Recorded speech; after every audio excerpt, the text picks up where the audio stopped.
Wala ngang malayo at hindi natin pwedeng marating basta't meron tayong masasakyan dahil ako'y naniniwala na kapag gusto natin ay mayroong paraan. At kahit nga gabing-gabi na kami ay biglang napasugod dito sa Bulacan, Bulacan para hanapin yung nagte-trending na Madyo Chow Master. May nakapagsabi nga sa amin na masarap daw at mura ang mga pagkain doon. Dahil hindi rin namin alam yung eksaktong lokasyon ng aming pupuntahan, ay mas minabuti na namin na gumamit ng lifeline at nagtanong-tanong na rin kami sa mga taga rito. At dito nga ay natagpuan na rin namin napakaraming ang kumakain, legit may mga nakapila pa. Napakadali lang pala niyang hanapin kung tutuusin dahil located lang siya dito sa Barangay May Santol, Bulacan, Bulacan. At kahit nga nahirapan kami at nagkaligaw-ligaw kami sa paghahanap ay dito na lang kami babawi talaga. Ito nga yung planong pupuntahan namin at nandito na kami ngayon. Hinayo pa natin to. Sila yung mga board at napakaraming kumakain. Sobrang daming kumakain. Sobrang daming tao dito ngayon. Kaya eto, pipila kami para maka-order na kami. Tara! Ito nga yung process. Una, pipila muna tayo para tayo nasa sikat na fast food chain. Tapos, order muna tayo. And then, ibibigay natin yung number dun sa nagluluto para naman ibigay sa atin yung ating in-order. Saan po ito, ma'am? Opo. Ito po. Tawagin na lang po yun na. Sige po, thank you po.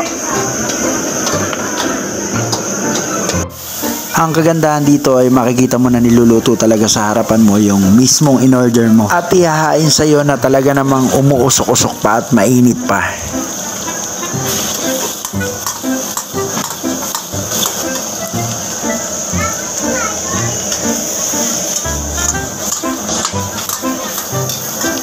At isa pa sa nagustuhan ko dito yung kanilang sabaw ng mainit na nilaga na perfect sa may hangover.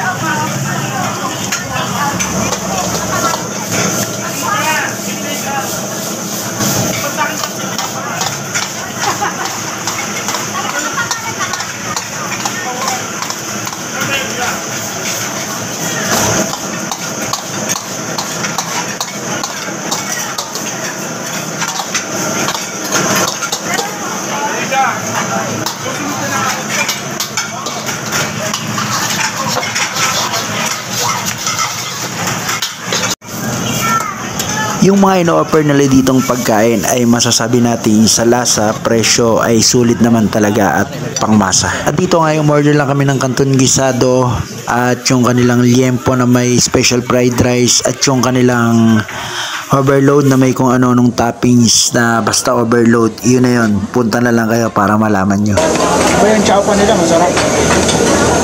The best, panalo to, panalo.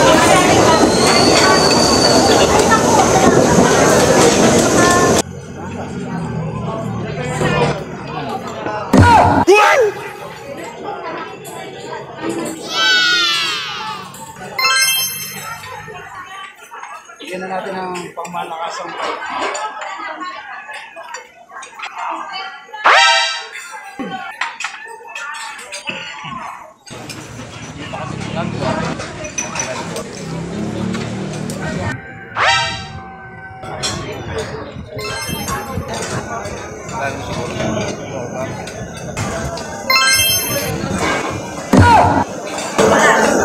Panalo yung rice nila dito. Marami yung servings, malaki yung lalagyan nila ng rice.